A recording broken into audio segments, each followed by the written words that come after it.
کہ لڑکا حلال کماتا ہے کہ حرام کماتا ہے؟ کبھی یہ پوچھا کہ وہ نماز پڑھتا ہے کہ نماز چھوڑتا ہے؟ یہ کبھی پوچھا؟ وہ اسلام کے طریقے پر ہے یا یورپی تہذیب کے طریقے پر؟ کبھی نہیں پوچھا۔ غوث پاک کے والد، غوث پاک کے نانا اور اپنے سسر کے پاس، ہونے والے سسر کے پاس پہنچے، کوئی نسب نہیں پوچھا گیا، کوئی خاندان نہیں پوچھا گیا، کوئی قبیلہ نہیں پوچھا گیا۔ وہاں وہ گئے، ان کے تقوی کی بات تو یوں ہی آشکار ہو گئی کہ انہوں نے عرض کیا کہ میں نے دریا میں بہتا ہوا سیب کھایا، یہی بات تھی۔ حضرت ابو صالح موسیٰ جنگی دوست کا تقوی حضرت سیدی عبداللہ سومئی سالار کے پاس یہ عیاں ہو گیا کہ جو دریا کا سیب کھانے پر بے چین ہو وہ کتنا متقی ہوگا۔ تو انہوں نے اپنے پاس چند مہینے رکھا کہ چیک کریں کہ صرف ایسی بات ہوا میں کرنے کے لیے آیا واقعی متقی بھی ہے، اس لیے کہ کسی کا تقوی ایک دن میں پتہ نہیں چلتا، اس کو کئی دن تک اپنے پاس رکھیں گے تبھی تو پتہ چلے گا۔ تو سرکار غوثیت مآب کے والد کو غوث پاک کے نانا نے مہینوں رکھا، اور اس کے بعد جب دیکھ لیا ٹھوک بجا کر کے بہت متقی ہے تو کہا میری بیٹی ہے اس سے نکاح کرو گے؟ یہ سیب کی جو غلطی آپ نے کی ہے بے پوچھے کھانے کی، اس کی معافی اسی وقت ہوگی جب تم میری بیٹی سے شادی کرو۔ ایک سیب کھانے کی سزا کیا ہے؟ جو دریا میں بہتا ہوا سیب آیا وہ کھا لیا تھا پوچھے بغیر، کئی دن کی بھوک تھی، افطار کرنا تھا، روزہ افطار کرنا تھا، کھا لیا۔ آج تو میرا جوان کیا کیا کھاتا ہے، کبھی اس کے ماتھے پہ شکن نہیں آتا۔ ابو صالح موسیٰ جنگی دوست غوث پاک کے والد ایک سیب بغیر پوچھے کھا لیا، کئی دن تک مزدوری کی، باغ کو پانی دیا، باغ کی رکھوالی کی، جانور چرائے، اور اس کے بعد آخری میں یہ مصیبت ڈالی جا رہی ہے ظاہری طور پر میری بیٹی سے شادی کرو گے تو معافی ہوگی، لیکن بات اتنی ہے کہ میری بیٹی کے اندر کچھ کمیاں ہیں۔ کمیاں کیا ہے کہ وہ آنکھ سے اندھی ہے، وہ کان سے بہری ہے، وہ زبان سے گونگی ہے، وہ پیر سے لنگڑی ہے، وہ ہاتھ سے لولی ہے، اس کے ساتھ تمہیں شادی کرنی ہوگی۔ حیرت کی بات ہے، آپ مجھے بتانا، گرے سے گرا بالکل نچلے طبقے کا انسان بھی اگر کسی بہت مالدار بہت شریف گھرانے کی بیٹی کے بارے میں بھی کہا جائے کہ وہ اندھی ہے، لنگڑی ہے، لولی ہے اور گونگی ہے، اس کے ساتھ تم نے نکاح کرنا ہے، وہ کہے گا اتنی بڑی مصیبت زندگی کی کہاں لوں؟ یہی تو بات ہے۔ لیکن حیرت کی بات یہ ہے کہ جب شیخ عبد القادر جیلانی غوث پاک کے والد کو جب یہ بات کہی کہ ایسی عورت سے نکاح کرو گے، انہوں نے کہا اگر سیب کی معافی اسی پر موقوف ہے کہ اتنی بڑی مصیبت سر لے لوں تو میں دنیا کی ہر مصیبت اٹھانے تیار ہوں، لیکن اللہ کی بارگاہ میں جواب دینے کے لیے میرے اندر ہمت نہیں ہے۔ میں ایسی لڑکی سے نکاح کرنے کے لیے بن دیکھے کا تیار ہوں، اندھی بھی چلے گی، لنگڑی بھی چلے گی، لولی بھی چلے گی، گونگی بھی چلے گی، سب چلے گا، لیکن بس قیامت میں میری پکڑ نہیں ہونا چاہیے کہ میں نے بے پوچھے سیب کیسے کھا لیا۔ معاف کر دیں گے آپ اگر شادی کا؟ ہاں، کہا ٹھیک ہے پھر نکاح کر لو۔ نکاح ہوا، حجرے عروسی میں آئے تو کیا دیکھا؟ ایک چاند کا ٹکڑا ہے، ایسا لگا جیسے چاند اتر آیا ہے زمین پر، اس لیے کہ وہ کوئی معمولی خاندان کی عورت نہ تھی، وہ رسول اللہ کے خاندان کی عورت تھی، حضور کے گھرانے کی بیٹی تھی، ان کا سلسلہ نسب امام حسین سے جا کر کے ملتا تھا، حسن تھا، جمال تھا، کوئی دوسرا جوان ہوتا تو اس کی کیفیت کیا ہوتی؟ لیکن غوث پاک کے والد چاند سا ٹکڑا حجرے میں دیکھ کر کے مصلی بچھا کر نماز شروع کر دی۔ ایسا لگتا ہے جیسے لڑکی غلطی سے بدل گئی۔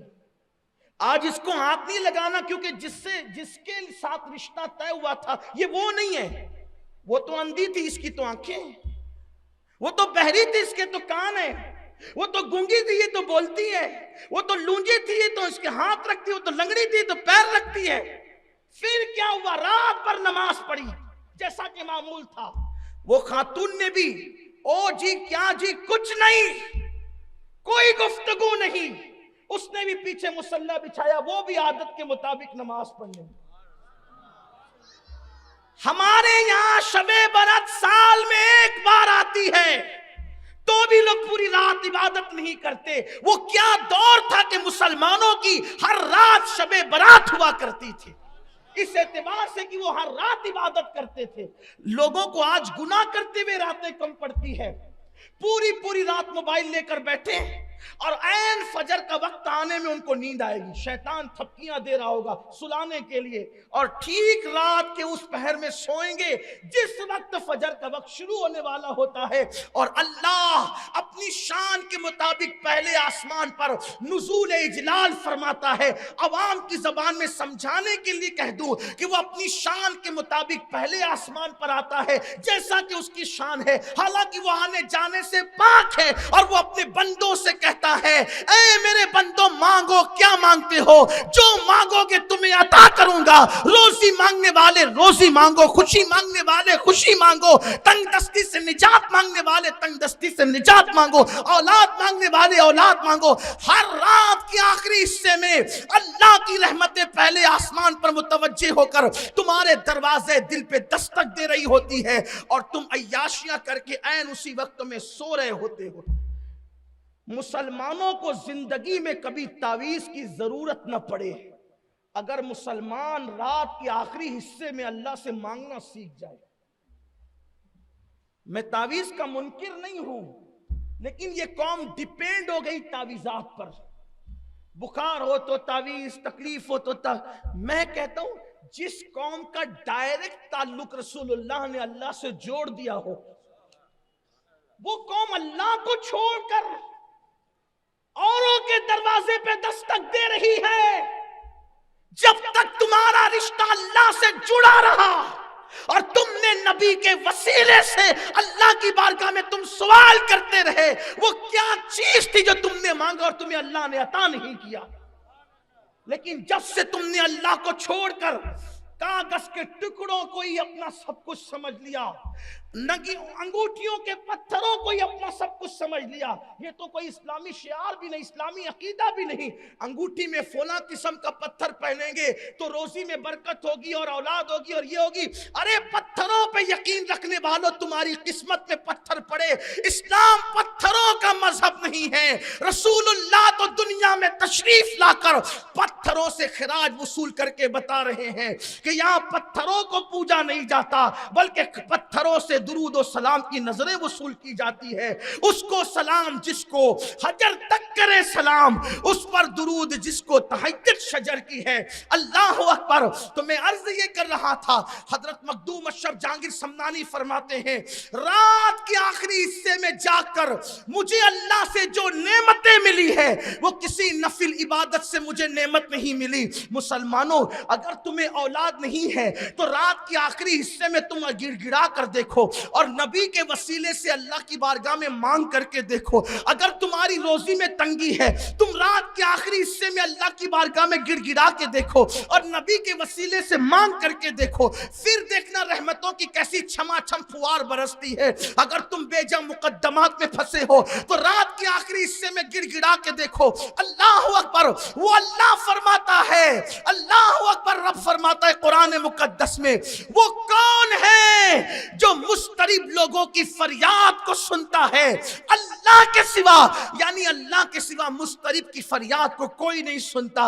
اے میری قوم کے جوانوں, اس وقت تم سو رہے ہوتے ہو جب تمہارا میرا رب تمہارے دروازے دل پہ دستک دے کر کہتا ہے جو مانگنا ہے مانگ لو, اور اس کی شان ہے ان اللہ لا یخلف المیعاد. لیکن اللہ اکبر, ہم دوسروں سے دعاؤں کی گزارش کرتے ہیں, ہم دوسروں کے دروازوں پہ دستک دیتے ہیں, اپنے جیسے انسانوں کے دروازوں پہ دستک دینے والوں, اس قادر و قیوم کے دروازے پہ دستک دو, اس کی بارگاہ میں ہاتھ پھیلاؤ, اس کی بارگاہ میں گڑ گڑانا سیکھو. جس کی چوکھٹ سے انبیاء کو ملتا ہے, جس کی چوکھٹ سے صحابہ کو ملا, جس کی چوکھٹ سے اولیاء کو ملا, جس کی چوکھٹ سے سب کی جھولی بھری, اس کی بارگاہ میں آؤ. میں بار بار اس لیے کہہ رہا ہوں کہ نبی کے وسیلے سے مانگو, نبی کے وسیلے سے مانگو. میں نبی کے وسیلے پہ اس لیے زور دے رہا ہوں کہ حضرت آدم جیسا معصوم 200 سال تک کے مانگا لیکن اللہ نے کوئی جواب نہ دیا, لیکن جب کہا اللہ بحق محمد,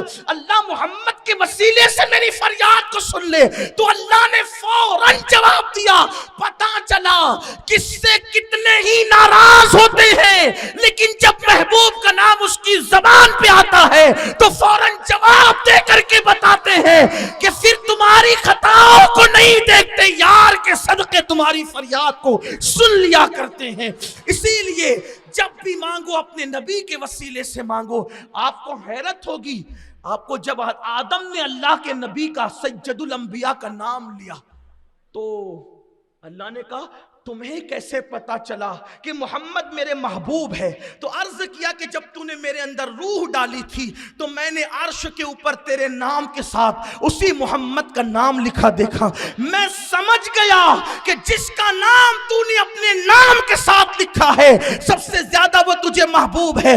تو ارشاد ہوا آدم ان کا واسطہ دے کر تو نے صرف اپنے لیے مانگا، آدم اگر ان کے واسطے سے پوری کائنات اپنی اولاد کے لیے مانگ لیتا تو میں سب کو بھی عطا کر دیتا۔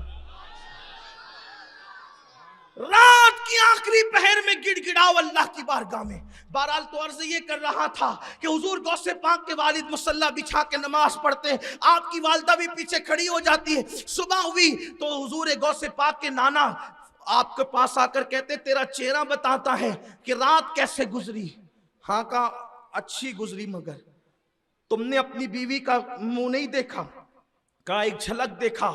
تو خیال آیا کہ غلطی ہوئی ہے دلہن کے پہنچانے میں۔ کہا کیا مطلب؟ کہا آپ نے تو اندھی کہا تھا لیکن وہ تو اکھیاری ہے، آپ نے تو بہری کہا تھا وہ تو سنتی ہے، آپ نے تو لولی کہا تھا اس کے تو ہاتھ ہے، آپ نے تو لنگڑی کہا تھا اس کے تو پیر ہے۔ فرمایا میرے بیٹے میں نے تیرے ساتھ کوئی مذاق نہیں کیا، میں نے جو کہا سچ کہا، لیکن ہم نے جو گفتگو کی اپنی زبان میں سمجھانے کے لیے ٹیکنیکلی گفتگو کی، ٹیکنیک کے ساتھ گفتگو کی۔ کیا مطلب؟ میری بیٹی اندھی اس لیے ہے کہ اس نے کبھی کسی اجنبی کا چہرہ نہیں دیکھا۔ میری بیٹی اندھی بیٹی کو اس لیے کہا کہ اس نے کسی اجنبی کا چہرہ نہیں دیکھا، بہری اس لیے کہا کہ اس نے کبھی کسی کی غیبت نہیں سنی، گونگی اس لیے کہا کہ اس نے کبھی اپنی زبان سے جھوٹ نہیں بولا، اور لولی اس لیے کہا کہ اس نے اپنے ہاتھ سے کبھی ظلم نہیں کیا، لنگڑی اس لیے کہا کہ اس نے کبھی باپ کا آنگن نانگ کر کے باہر کی دنیا کو نہیں دیکھا، وہ باہر چل کر نہیں گئی۔ وہ تیری ہی بیوی ہے، جو میں نے کہا تھا وہ سچ ہے، جو تو نے دیکھا وہ بھی سچ ہے۔ اب آپ مجھے بتائیں مسلمانوں کی بیٹیاں کیسی ہوتی تھی کہ ان کی عمر کا حصہ 40 سال کی عمر کو پہنچ جاتی تھی، لیکن کبھی وہ بیٹی کسی اجنبی مرد کا چہرہ نہیں دیکھتی تھی۔ اور آج کی بیٹیوں کو کیا ہو گیا؟ آج کی بیٹیاں تو معاذ اللہ سب کی بیٹیاں ایسی نہیں، لیکن حالات رلا رہے ہیں، خون کے آنسوں میں حالات رلا رہے ہیں۔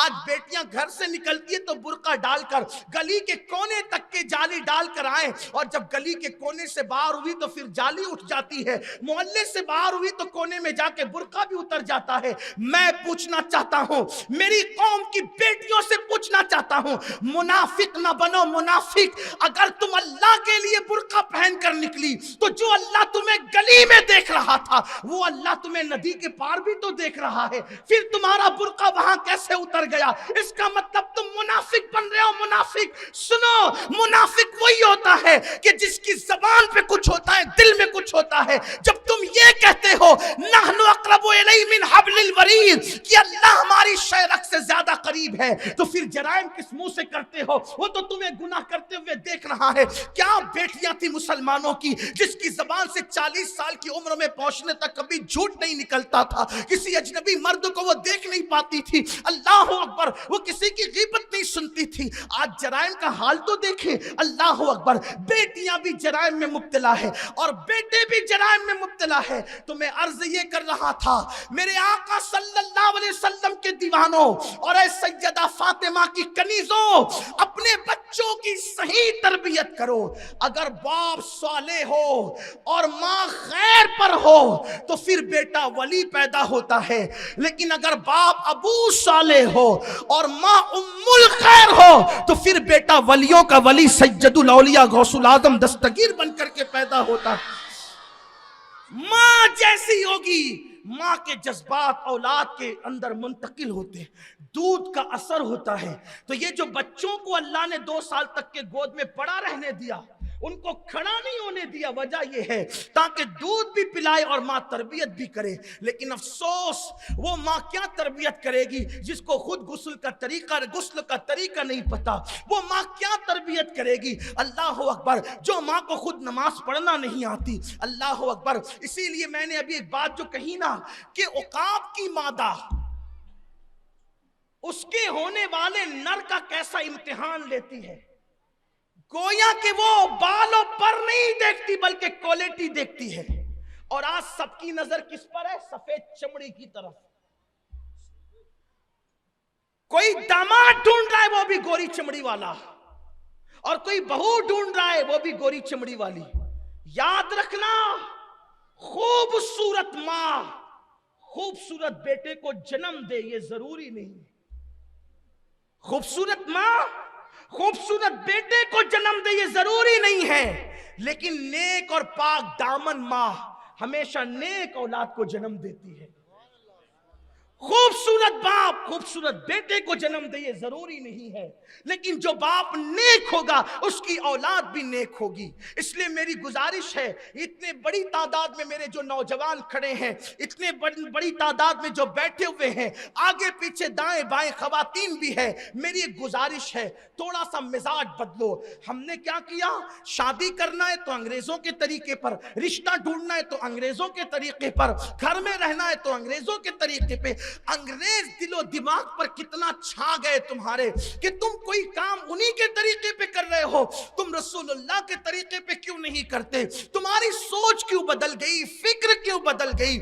اللہ اکبر. انگریزوں کے یہاں گوری چمڑی کی بڑی اہمیت ہے تو تمہارے یہاں بھی تو گوری چمڑی کی اہمیت ہو گئی. یاد رکھیے، گوری چمڑیوں کی کوئی حیثیت نہیں ہے. سفید چمڑیاں نہ دیکھو بلکہ چہرے نہ دیکھو، کردار دیکھو. کردار، کوالٹی دیکھو. کوالٹی اس لیے کہ اللہ اکبر، کبھی کبھی تو رنگ ایک بچے کے بعد بھی جل جاتا ہے، کبھی کوئی بیماری آتی ہے صورت بگڑ جاتی ہے. کوئی جو جوانی میں جیسا نظر آتا ہے، یہ جوانی میں جیسی نظر آتی ہے ویسے بڑھاپے میں نظر آنا ضروری نہیں، 40 سال کے بعد ویسے نظر آنا ضروری نہیں. اس لیے سفید چمڑی پر توجہ دینے کی بجائے کردار اور کیریکٹر پر توجہ دو. اس لیے کہ گوری چمڑی والا شوہر آپ کے ساتھ وفا کرے اس کی کوئی گارنٹی نہیں، لیکن جس کا کردار اچھا ہوگا وہ آپ کے ساتھ وفا ضرور کرے گا. اس لیے ہر جوان خوبصورت بیوی ڈھونڈ رہا ہے، ہر خوبصورت لڑکی خوبصورت شوہر ڈھونڈ رہی ہے. اور ہوتا کیا ہے؟ انٹرنیٹ پہ بیٹھ کے رشتے طے ہو رہے ہیں، موبائل پہ رشتے طے ہو رہے ہیں. کیا دیکھ کر؟ صورت دیکھ کر، ٹی شرٹ دیکھ کر، جنس دیکھ کر، چہرے کا وجود دیکھ کر، جسم کا موٹاپا اور ڈنڈ دیکھ کر یہ رشتے طے ہو رہے ہیں. یہ بھی کوئی رشتے طے کرنے کی چیز ہے؟ اسلام تو کہتا ہے کردار دیکھو، کیریکٹر دیکھو. اللہ کے رسول علیہ السلام اللہ اکبر کس طرح کردار کی بات کرتے ہیں، کس طرح کیریکٹر کی بات کرتے ہیں. ہاں، اگر کسی صاحب کردار کی صورت خوبصورت ہو تو پھر سونے پہ سہاگا ہے. میں یہ نہیں کہتا کہ خوبصورت لوگوں کو نیگلیکٹ کر دے، خوبصورت لوگوں کا اوائڈ کر دو، میں نہیں کہتا، لیکن پہلے سیرت دیکھو پھر صورت دیکھو. کیونکہ صورت کا کوئی اعتبار نہیں ہے، سیرت کا اعتبار ہے. صورتیں بنتی بگڑتی رہتی ہے، لیکن سیرت جس کی جوانی میں اچھی ہوگی وہ بگڑے گی نہیں، آئندہ اچھی ہوتی رہے گی، اس کے اندر ترقی ہوتی رہے گی. اللہ کے رسول علیہ السلام نے اپنی سب سے چہیتی بیٹی سیدہ طیبہ طاہرہ خاتون جنت مخدومہ کائنات ملکہ فردوس سے بری خاتون قیامت سیدہ فاطمہ الزہرا کا رشتہ جب اپنے چچا کے بیٹے مولائے کائنات کے ساتھ کیا تو اپنی بیٹی کو کیا جا کر کہا؟ میری بیٹی، میں نے اپنے خاندان کے سب سے بہترین انسان کو تیرے لیے منتخب کیا ہے. بولو تم کیا کہتی ہو؟ میرے آقا صلی اللہ علیہ وسلم کے دیوانوں، اللہ اکبر. نیک سیرت بیٹیاں گھروں میں بیٹھی ہے، نیک سیرت لڑکوں کو رشتے اچھے نہیں آ رہے ہیں. اللہ اکبر. ہم کوالٹی نہیں دیکھ رہے ہیں. ان کر کے باہر نکلتا ہے گورا چٹا خوبصورت ہے لیکن نکما ہے، دے دیا بیٹی اس کو. ہنسنے کی بات نہیں، ایسے نکمے چھوکروں کو، اور مالیگاؤں کی زبان میں کہوں تو پھکٹ کھاؤ لوگوں کو بیٹیاں دے دیتے ہو، پھر پوری زندگی وہ روتی رہتی ہے، پوری زندگی اپنی قسمت پہ ماتم کرتی رہتی ہے. صورتیں مت دیکھو، سیرت دیکھو. محنتی ہے کہ نہیں، متقی ہے کہ نہیں, بااخلاق ہے کہ نہیں, باکردار ہے کہ نہیں, گھمنڈی تو نہیں ہے. اگر گھمنڈ والا ہے تو نہ دینا, ورنہ اپنی صورت پہ اتراتا رہے گا. آپ سے پوچھتا ہوں, حضرت بلال حبشی کی صورت کیا تھی؟ حضرت بلال حبشی کی صورت, اسلام صورت پر نہیں جاتا, اسلام سیرت کی بات کرتا. حضرت بلال حبشی کی صورت کیا تھی؟ پوری دنیا کے مسلمان متحد اور متفق ہے اس بات پر, تمام مکاتب فکر کے علماء, کہ بلال حبشی رنگ کے اعتبار سے گورے نہیں تھے. جب گورے نہیں تھے تو کیا تھے؟ میں آپ کو سمجھ میں آ گیا ہوگا کیا تھے. لیکن چونکہ ہم کسی صحابی کو کالا نہیں کہہ سکتے, کیونکہ ہمارے مسلک نے یا مذہب نے ہمیں ادب سکھایا. بات تو آپ کے سمجھ میں آ گئی نا میں نے کیا کہا؟ اگر ابھی کہہ دیا ہے کہ رات ہے تو مطلب دن نہیں ہے. تو جب یہ بات کہہ دی گئی کہ بلال حبشی گورے نہیں تھے تو کیا تھے وہ آپ کو سمجھ میں آ گیا. مگر بلال کا رنگ جو ہے وہ پکا تھا, مگر بلال کے کردار کا حال یہ تھا کہ وہ زمین پہ چلتے ہیں اور ان کے قدموں کی آہٹ جنت میں رسول اللہ کو سنائی دیتی. اللہ کے رسول علیہ السلام جب معراج سے تشریف لائے تو آقا نے فرمایا, بلال کیا بات ہے کہ میں نے جنت میں میرے آگے آگے, توجہ کریں, آگے آگے اللہ کے رسول فرما رہے آگے آگے, رنگ دیکھو اور ڈھنگ دیکھو, صورت دیکھو اور سیرت دیکھو. کیا سیرت ہے بلال کی؟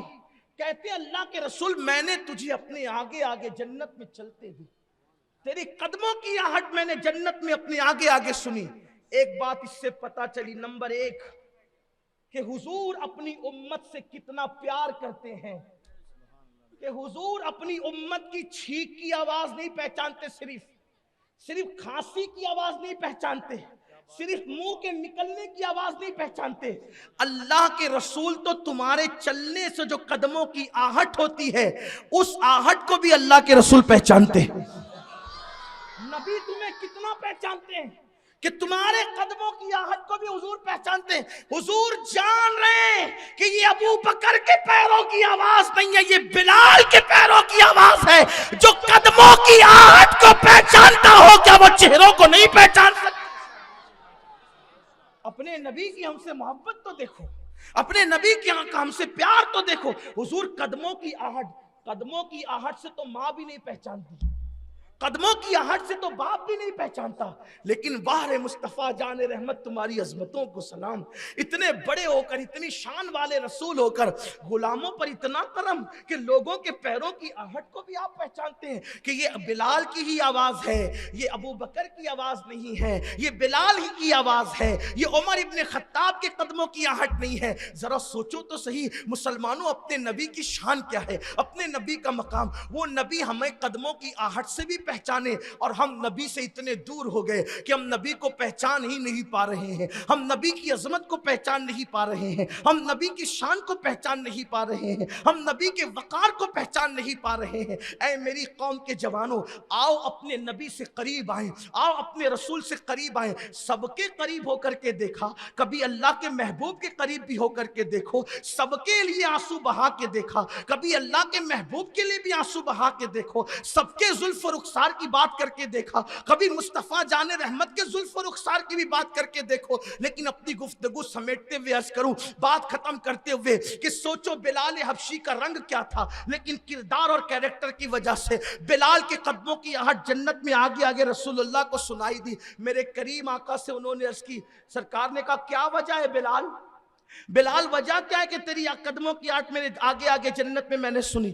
عرض کی آقا آپ جانتے ہیں اور آپ کا رب جانتا ہے حقیقت کیا ہے, لیکن مجھے اتنا سمجھتا ہے کہ جس دن سے میں نے اسلام قبول کیا ہے اس دن سے لے کے آج تک کبھی میں بے وضو نہیں رہتا ہوں.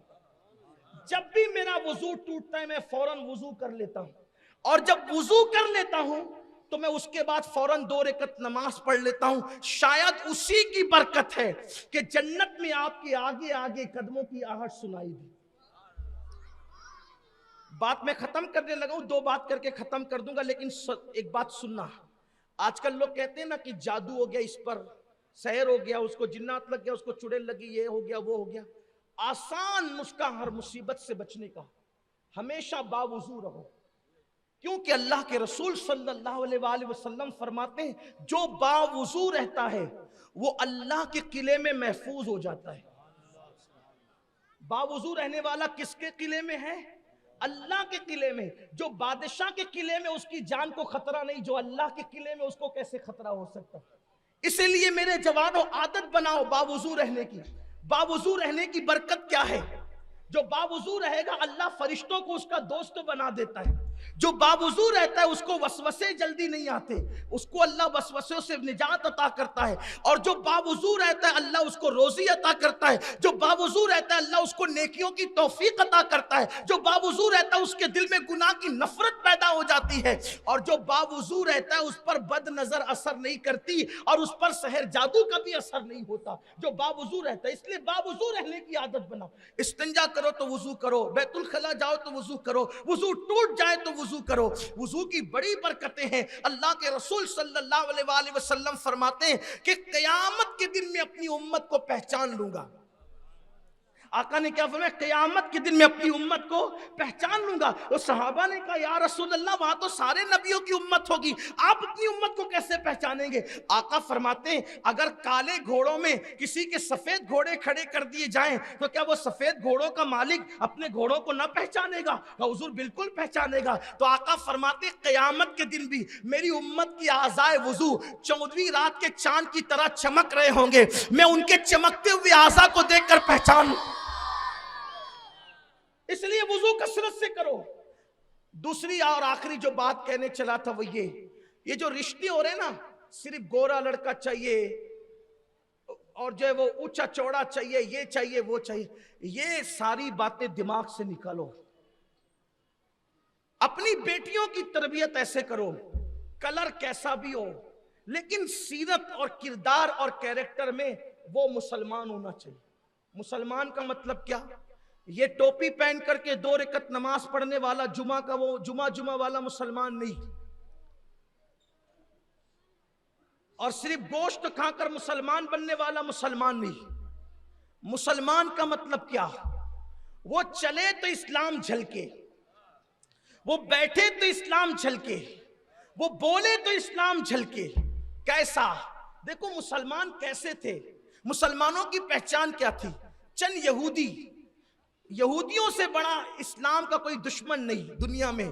چند یہودی ایک راستے سے جا رہے ہیں تو راستے میں ان لوگوں نے دیکھا کہ بیچ راستے میں پتھر پڑا ہوا ہے.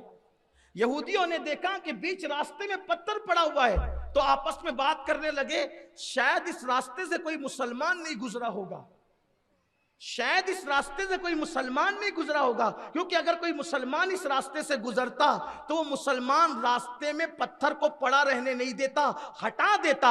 کیونکہ ان کے نبی کا فرمان ہے جو راستے سے تکلیف دینے والی چیز کو ہٹا دے تو وہ ایمان کی شاخوں میں سے ایک شاخ پر عمل کر رہا ہے.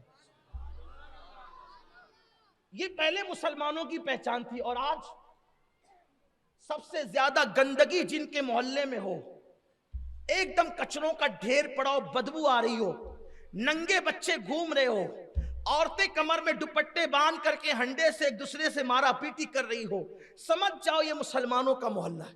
یہ مسلمانوں کے محلوں کی پہچان بن گئی. اور اتنا عتی کرمن ہو کہ اگر ٹرک گزرنے کی جگہ ہو تو رکشہ بھی گزر نہ سکے، ایسی جگہ ہو، سمجھ جاؤ مسلمانوں کا محلہ ہے. کیا تماشا بنا رکھا ہے. لوگ مسلمانوں کے محلے دیکھ کر مسلمان ہوتے تھے، اور آج اگر کوئی مسلمان ہونا چاہتا ہو اور مسلمان کو دیکھ لے تو اس کا ارادہ بدل جائے کہ بھئی مجھے نہیں ہونا ہے. یہ صورتحال ہے. بدل گئے، دین سے دور ہو گئے. آؤ اپنے دین کی طرف، اپنے مذہب کی طرف. جو آخری بات عرض کرنے چلا تھا، ایک بات رشتوں کے حوالے سے کہ اپنے رشتے جو طے کرو نا، رشتے بیٹیوں کے اور بیٹوں کے، صورت مت دیکھو، سیرت دیکھو. سیرت دیکھو، سیرت بڑھتی رہے گی، صورت گھٹتی رہے گی. میں نے اپنے بچپنے میں کئی خوبصورت لوگوں کو دیکھا تھا، آج ان کے چہرے دیکھنے کے قابل بھی نہیں، چہروں پہ جھریاں پڑ گئی ہے ایسا. اور کل ہم لوگوں کے چہروں پہ بھی جھریاں پڑ جائے، کیونکہ قرآن کہتا ہے لَقَدْ خَلَقْنَا الْإِنسَانَ فِي أَحْسَنِ تَقْوِيمٍ. ہم نے انسان کو خوبصورت بنایا، ثم رددناہ اسفل سافلین، اور پھر اس کو بڑھاپے کے گڑھے میں ڈھکیل دیا۔ ان بوڑھوں سے جا کر کے پوچھو نا جن کو بڑھاپا آ گیا، ان بوڑھوں سے جا کر پوچھو جن کو بڑھاپا آ گیا، کسی کے گھٹنے میں درد، کسی کی کمر میں درد، کسی کے پیر میں درد، کھانستے کھانستے پوری رات گزر جاتی ہے۔ جو اپنی راتوں کو آوارگی اور عیاشیوں میں گزارتے تھے، آج وہ راتوں کو موت مانگ رہے ہیں، چادروں کے اندر چھپ چھپ کر رو رہے ہیں۔ پوتے کو آواز دیتے تو پوتا بولتا ہے دادا بعد میں آتا ہوں، بیٹے کو آواز لگاتے تو بیٹا بولتا ہے ابا بس تم کو یہی پڑی رہتی ہے۔ بولو ایسے دردناک بڑھاپے سے لوگ گزر رہے کہ نہیں گزر رہے ہیں؟ میری قوم کے جوانوں، جاتے جاتے یہ میرے دل کا درد میں تمہارے دل پہ منتقل کر کے جانا چاہتا ہوں، سن لو۔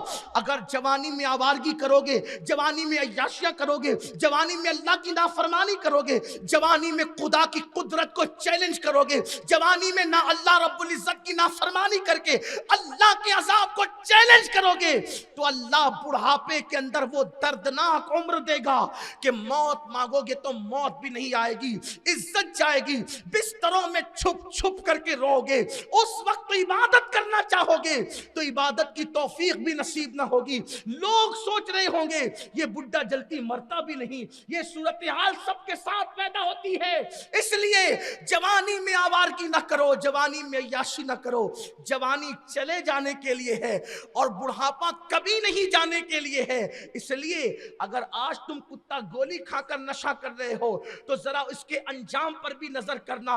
آج جوانی کے اندر پانی میں آگ لگاؤ گے تو ایک دن یہ جوانی ضرور ڈھل جائے گی۔ اگر جوانی کے اندر تم زنا کے اڈوں کو آباد کر رہے ہو، مستی مذاق میں ڈوبے ہوئے ہو، تو یہ جوانی چلی جائے گی۔ جوانی بہت مختصر وقت کے لیے آتی ہے، جوانی بہت شارٹ ٹائم کے لیے آتی ہے، یہ جوانی جائے گی۔ 16 سال سے جوانی شروع ہوتی ہے اور 40 سال پر یہ ختم ہونے لگتی ہے۔ اللہ اکبر، اتنے مختصر وقت کے لیے جوانی آتی ہے، اس میں آوارگی نہ کرو خدا کے لیے۔ مگر وہ جوان جو اپنی جوانی کو اللہ کی عبادت میں گزارے، وہ جوان جو اپنی جوانی کو پاک دامنی میں گزارے، وہ جوان جو اپنی جوانی کو نشے سے بچتے ہوئے گزارے، وہ جوان جو اپنی جوانی کو ظلم سے بچتے ہوئے گزارے۔ یعنی آج کل کے چھوکرے 16 17 سال کے کتا گولی، شراب، دادا گیری، گنڈا گردی، ایک دوسرے کو مار پیٹ، بکری پر جھگڑا ہوتا ہے اور کسی کا قتل ہو جا رہا ہے مالیگاؤں۔ کیا ہو گیا؟ بکریوں سے زیادہ کیا انسان کی جان قیمتی نہیں ہے؟ میری قوم کے وہ لڑکے اگر یہ سمجھتے کہ میں اپنی جوانی کی قوت کی بنیاد پہ اس کو دباؤں گا، اس کو دباؤں گا، اس کو قتل کروں گا، تو سن لو، جس نے ایک انسان کو قتل کیا گویا اس نے پوری انسانیت کو قتل کیا۔ آپ قتل کو سمجھتے کیا ہے؟ کعبۃ اللہ کو اگر شہید کیا جائے، معاذ اللہ ثم معاذ اللہ، کعبۃ اللہ کی حرمت سے کھلواڑ کیا جائے تو اللہ اتنا ناراض نہیں ہوتا جتنا کسی مسلمان کے قتل سے اللہ ناراض ہوتا ہے۔ لوگوں نے مسلمانوں کی ایک انسان کی جان کو بہت ہلکا سمجھ لیا اور جوانی کے نشے میں اتنے ڈوب گئے کہ چھوٹی چھوٹی باتوں پہ تلواریں چل رہی ہیں۔ میں تلوار چلانے والے لڑکوں سے کہتا ہوں، ایک دن تم کو بھی بڑھاپا آئے گا، تم بھی جوانی سے ایک دن چھٹکارا لوگے، اور جوانی تمہاری مرضی سے نہیں جائے گی، جوانی آتی بھی اللہ کی مرضی سے اور جاتی بھی اللہ کی مرضی سے ہے۔ ہم نے بڑے بڑے دادا لوگوں کو دیکھا کہ بڑھاپے کے اندر ان کو کوئی پوچھتا بھی نہیں، گھر کے اندر ذلیل ہو کر کے بیٹھے۔ میں نے دیکھا ایسے لوگوں سے میری ملاقات ہوئی، میرا ہاتھ پکڑ کر نام لے سکتا تھا، لیکن غیبت کرنے نہیں بیٹھا، آپ کی اصلاح کرنے بیٹھا ہوں۔ نام لوں گا تو غیبت ہوگی، میں کسی مسلمان کی عزت سے کھلواڑ کرنے نہیں آیا، اصلاح معاشرہ کے نام پہ میں کسی کی عزت اچھالنے نہیں آیا، مجھے تو آپ کو نصیحت کرنا ہے صرف۔ ایک بہت بڑے ہمارے شہر کے دادا بڑھاپے میں جب وہ بیمار تھے، میں ان سے ملنے گیا، میرے ساتھ میرے ایک ساتھی اور بھی تھے، داڑھی سفید ہو گئی تھی، چلنے کی طاقت نہیں تھی، شراب پی کر کے ساری دولت کو ختم کر دیا تھا، بچے لوم چلاتے ہیں، باہر کھاٹ پہ پڑے ہوئے تھے۔ میں گیا، میرا ہاتھ پکڑ کے رونے لگے اور کہا اتنی دعا کر دو کہ اللہ مجھے معاف کر دے۔ میں دیر تک کے ان کے ہاتھ پکڑ کر دعا کرتا رہا کہ اللہ ان کی مغفرت کرے، اللہ ان کو معاف کرے. کیوں؟ اس لیے کہ ہم گناہوں سے نفرت کرنے والے لوگ ہیں، گنہگار سے نفرت کرنے والے نہیں. وہ اگرچہ گنہگار تھا لیکن تھا میرے اللہ کا بندہ، تھا میرے نبی کا امتی. مجھے کیا حق تھا کہ میں اس سے نفرت کرتا؟ اگر ڈاکٹر مریض سے نفرت کرنے لگے تو پھر علاج کس کا کرے گا؟ ڈاکٹر نے تو مریضوں سے نفرت نہیں کرنا، محبت کرنی ہے.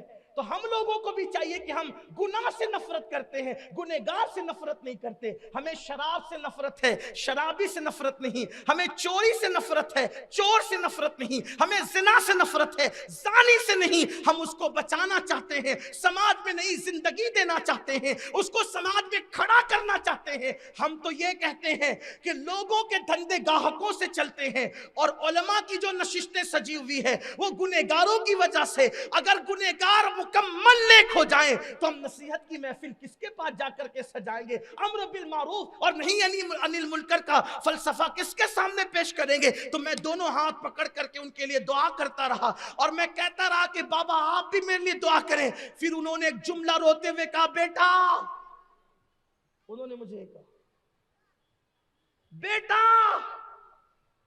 اگر ہو سکے تو کوئی ہاسپٹل قائم کر لے، اس لیے کہ آج میرے پاس علاج کو پیسے نہیں ہے تو مجھے ٹریٹمنٹ صحیح طور پہ مل نہیں پا رہا. انہوں نے یہ کہا، اللہ گواہ ہے، ہو سکے تو کوئی میڈیکل کھول لے تاکہ غریبوں کو صحیح طور پہ تو دوا پہنچا سکے. اس لیے کہ میرا بچپنا ان کے سامنے گزرا تھا. انہوں نے یہ بات کہی، میں نے ان کا ہاتھ پکڑتے ہوئے اللہ کی بارگاہ میں آنکھ بند کر کے اسی وقت عہد کیا کہ انشاءاللہ ان کی زندگی میں یہ کام کر دیں گے. لیکن زمین خریدی تو اتنا وقت چلا گیا کہ ان کی زندگی میں تو وہ کام نہیں ہوا، اور بالآخر ان کا انتقال ہوا. لیکن ان کے اوپر اللہ رحم کرے کہ ان کو احساس تھا گناہوں کا. اللہ نے رمضان المبارک میں ان کو موت عطا فرمائی، اور شاید جمعہ کا دن تھا ان کو موت آئی. اس کا مطلب یہ تھا کہ وہ بندہ گیا تو جنتی ہو کر گیا، کیونکہ آخری میں توبہ کر لی. لیکن تھی بڑی دردناک بات. اگر تم لوگوں سے عبرت حاصل نہیں کرو گے میری قوم کے جوانوں، تو تمہاری زندگی عبرت بن جائے گی. جوانی میں تو جو چاہے کر لو، لیکن بڑھاپا تمہیں بھی آنا ہے، ہمیں بھی. اگر جوانی نیک بن کر کے گزارو گے انشاءاللہ بڑھاپا قابل رشک ہوگا. ہر بوڑھا ذلیل نہیں ہوتا. جو جوانی میں نیک عمل کرتے ہیں دنیا بڑھاپے میں بھی ان کو عزت کے ساتھ پکارتی ہے، ان کی عزت گھر میں بھی ہوتی ہے، ان کی عزت باہر بھی ہوتی ہے. اس لیے میں اپنے تمام جوانوں سے کہنا چاہتا ہوں، بہت دور چلے گئے اللہ کی بارگاہ سے، بہت دور چلے گئے رسول اللہ کی بارگاہ سے. میری قوم کے جوانوں، آؤ اپنے دین کی طرف آؤ، اپنے مذہب کی طرف آؤ، اپنے گناہوں سے اللہ کی بارگاہ میں توبہ کرو، اور سچی توبہ کرو، اور اپنی زندگی کو بدل دو، اپنی زندگی میں انقلاب پیدا کر دو، اور ایک نیک انسان بن کر کے اپنی زندگی گزارو. کبھی یہ مت سوچنا کہ میں تو بہت گناہ کر چکا، میں تو بہت جرائم کر چکا، اب میں کیسے توبہ کروں. یاد رکھنا، انسان اگر ہزاروں سال گناہ کرے اور ایک مرتبہ اللہ کی بارگاہ میں توبہ کر لے تو اس کا ایک مرتبہ توبہ کرنا اس کے ہزاروں سال کے گناہوں کا کفارہ بن جاتا ہے، اور اللہ اس کو معاف کر دیتا ہے. صرف ایک بات پیش کر کے جو میں بات کرنا چاہ رہا تھا، بیچ میں باتیں نکل آئی، وہ بات ختم کروں. اگر کوئی انسان اللہ کی طرف پلٹنا چاہے، اس کو کچھ کرنے کی ضرورت نہیں ہے، صرف اس کو شرمندہ ہونے کی ضرورت ہے، اس کو توبہ کرنے کی ضرورت ہے، اس کو اللہ کی بارگاہ میں معافی مانگنے کی ضرورت ہے. بس اس کو زیادہ کچھ نہیں کرنا. اس لیے کہ میرا اللہ اپنے بندوں سے 70 ماؤں سے زیادہ پیار کرتا ہے. اگر کسی کی 70 مائیں وہ بفرض محال ہو نہیں سکتی، تو 70 مائیں مل کر ایک بچے کو کتنا پیار دے گی؟ اس سے کروڑوں درجہ زیادہ اللہ اپنے بندوں سے پیار کرتا ہے. ہم نے سب کے پیار پہ توجہ دی، رب کے پیار پہ توجہ نہیں دی. دیکھو کتنا پیار کرتا ہے، کتنا پیار کرتا ہے. ایک مرتبہ ایک شخص جس نے 40 سال تک، کتنے سال تک؟ 40 سال تک اللہ کا نام تک نہیں لیا. اتنا غافل تھا اللہ سے کہ اللہ بھی اس نے نہیں کہا. 40 سال تک گناہ ہی کرتا رہا. جب اللہ تعالیٰ کسی کو سدھارنا چاہتا ہے نا تو اس کو تھوڑی سی کچھ سزا اس پہ ڈالتا ہے، مصیبت ڈالتا ہے.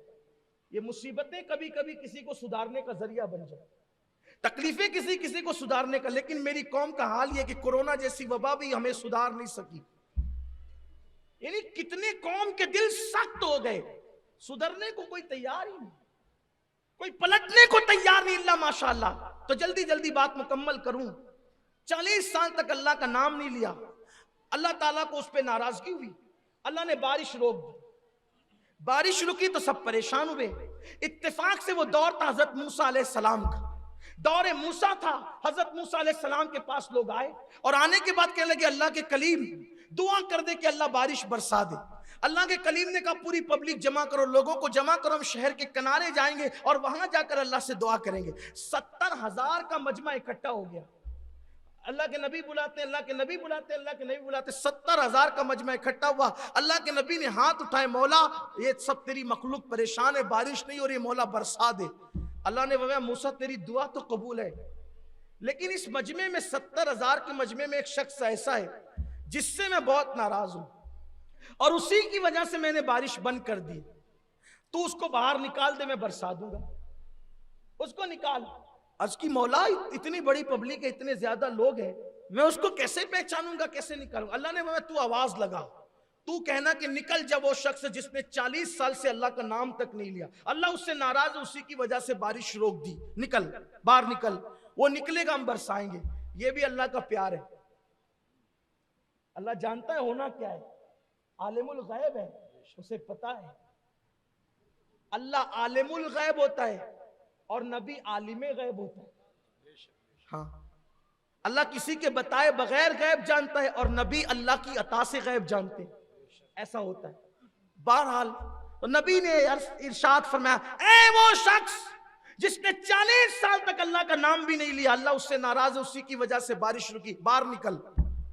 تھا بڑا ہوشیار، بڑا ہوشیار تھا. ادھر دیکھا ادھر دیکھا تو سب ایک دوسرے کو دیکھ رہے تھے کون نکلتا ہے.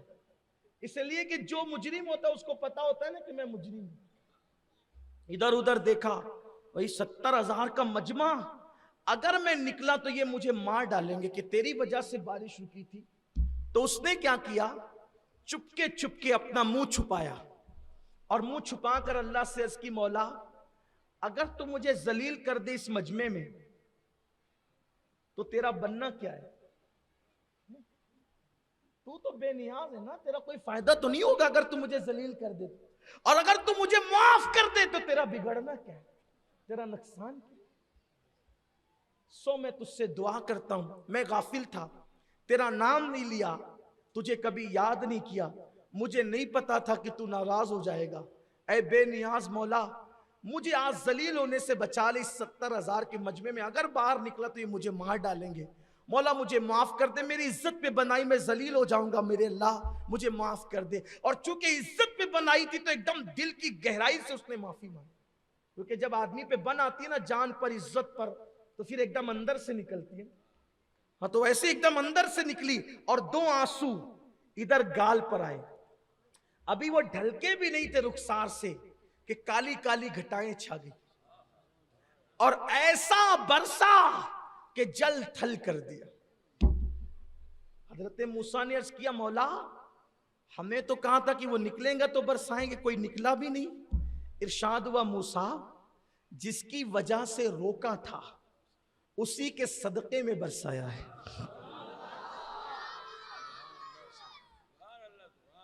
جس کی وجہ سے روکا تھا اسی کے صدقے میں برسایا. مولا چند لمحوں کے اندر مردود محبوب کیسے ہو گیا. چند لمحوں میں، چند لمحوں کی بات ہے صرف، مردود محبوب کیسے ہو گیا. ارشاد ہوا میرے موسیٰ اس نے توبہ کر لی، 2 آنسوؤں کے قطرے پیش کر دیے میری بارگاہ میں، ہم راضی ہو گئے اس سے. اور صرف راضی نہیں ہوئے، محبوب بھی بنا لیا. اور صرف محبوب ہی نہیں بنایا، جتنے گناہ کیے تھے وہ سب نیکیوں میں کنورٹ کر دیے، تبدیل کر دیے، سب نیکیوں میں ڈال دیے، نیکیوں کے کھاتے میں ڈال دیے. اللہ اکبر. حضرت موسیٰ اب توجہ کرنا، گناہ بھی معاف کیے، نیکیوں میں تبدیل بھی کر دیے، محبوب بھی بنا لیا، اس کے صدقے میں برسا بھی دیا. کتنا عظیم ہو گیا وہ توبہ کرنے والا کہ اس کے صدقے میں بارش برسنے لگی. ارے جب گناہ سے توبہ کرنے والے کے صدقے میں برس سکتی ہے تو جو گناہ کرنے والوں کو اپنی شفاعت سے جنت میں لے جانے والے رسول سید المعصومین ہے, ان کے صدقے میں کیا نہیں مل سکتا. اس کے صدقے میں برسی نا, اس نے توبہ کیا تو اسی کی وجہ سے برسایا. اب جانتے ہو محبوب بھی بنایا, برسایا بھی, گناہوں کو نیکیوں میں کنورٹ بھی کر دیا, تبدیل بھی کر دیا. اب حضرت موسیٰ کہتے ہیں مولا ذرا بتا تو صحیح وہ بندہ کون ہے. مولا ہائے ہائے, کوئی میرے اللہ کو دیکھے کہ وہ اپنے بندوں سے پیار کتنا کرتے. بندے تو گندا ہے, بندہ تو گندا ہے کہ تو سب سے پیار کر رہا ہے, اس سے پیار نہیں کر رہا ہے جو تجھ سے پیار کرے, جو تجھ سے 70 ماؤں سے زیادہ پیار کرے تو اس کو چھوڑ کے سب سے پیار کر رہا ہے. تو کتے بلی سے تک پیار کرنے کے لیے تیار ہے, لیکن تو اپنے رب سے پیار کرنے کے لیے تیار نہیں. اب میں گھروں میں جاتا ہوں تو دیکھتا ہوں کہ کتے بھی نظر آ رہے, بلیاں بھی نظر آ رہی, گدوں پہ لیٹی ہوئی بلیاں. انسان کتے بلی سے دل لگا رہا ہے, اللہ رسول سے دل لگانے کو تیار نہیں. کتنا گندا یہ بندہ, گندگی کی انتہا ہو گئی. جس دل میں اللہ رسول ہونا چاہیے تھا اس دل میں کتے بلی کا پیار آ گیا. سوچو تو صحیح کہاں ہو. مسلمانوں اپنی اہمیت کو جانو, اپنے آپ کو پہچانو, اپنے مقام کو پہچانو, کہاں تھے کہاں چلے گئے. تو جناب موسیٰ کلیم نے کہا مولا ذرا بتانا وہ کون ہے, وہ کون ہے جس کی وجہ سے برسایا, جس کو محبوب بنایا اور اس نے توبہ کیا تو نے اس کی توبہ قبول کی. کہا موسیٰ تیرا مقام ہماری بارگاہ میں بہت بڑا ہے میرے پیارے, لیکن تجھے بتاؤں گا نہیں. موسیٰ تجھے بتاؤں گا نہیں اس کا چہرہ. مولا کیوں؟ ارشاد ہوا ارے جب پاپی گنہگار تھا تو تب پردے ڈال ڈال کر کے چھپایا تھا, اب تو توبہ کر کے میرا ہو گیا ہے, اب بتا کر کے ذلیل کیسے کر دیا. یہ اس کا پیار ہے, یہ اس کا پیار ہے بندوں کے لیے. آؤ نا ہم بھی سچے دل سے توبہ کریں. آج تک نماز چھوٹی تھی, توبہ کرو نمازی بن. آج سے پہلے کبھی نشہ کیا تھا, توبہ کرو نشے سے باز آ جاؤ. آج سے پہلے کسی سے پہ ظلم کیا تھا, توبہ کرو ظلم سے باز آ جاؤ. آج سے پہلے کی چوری کی تھی, توبہ کرو چوری سے باز آ جاؤ. سارے جرائم سے بچو. اللہ ہم سب کو توفیق عطا فرمائے. گفتگو کے درمیان اگر کوئی غلطی ہو تو اللہ اپنے حبیب صلی اللہ علیہ وآلہ وسلم کے صدقہ و طفیل معاف فرمائے. وما علینا الا البلاغ. السلام علیکم ورحمۃ